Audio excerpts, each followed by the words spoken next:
Yeah, that's Would fine. that work for folks? Yeah. I'm not available on the 5th. I'm not available the 29th through the 5th. Oh, okay. Okay, how about Wednesday the 6th The 6th works for me. I'm not available either. of so- April? April 6th, I'm not available. Yeah. Thursday. What about so you're not Thursday the 7th? As long as it's not, if we could do it if we could do the afternoon, I can do the 7th. I can't do the morning on the 7th. Same time, 2 o'clock. Would that work? 2 o'clock works for me.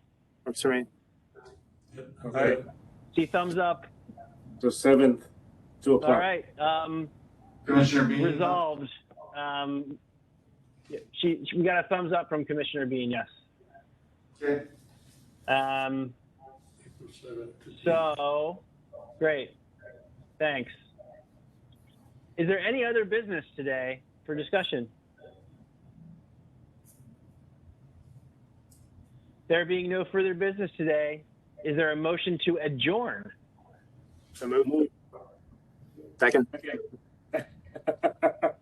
So it's hard with Zoom. It's hard for me to know who's saying this stuff. But motion to adjourn by Commissioner Legal, seconded by Peters, and a second by Commissioner Legal. Okay. So motion to adjourn by Commissioner Peters, with a second by Commissioner Legal. Okay. Right? Well, to be clear, I think there's multiple interpretations, but it's going to be legal and from the observers of the big screen. It's tough. Yeah. Okay. Well, so yeah, there's a motion. There being no objections, this meeting is adjourned. Hey guys. See ya. Thanks, guys. Thank you, Chair. Thank you, Commissioners. Hey, George. It was good that Steve confirmed that this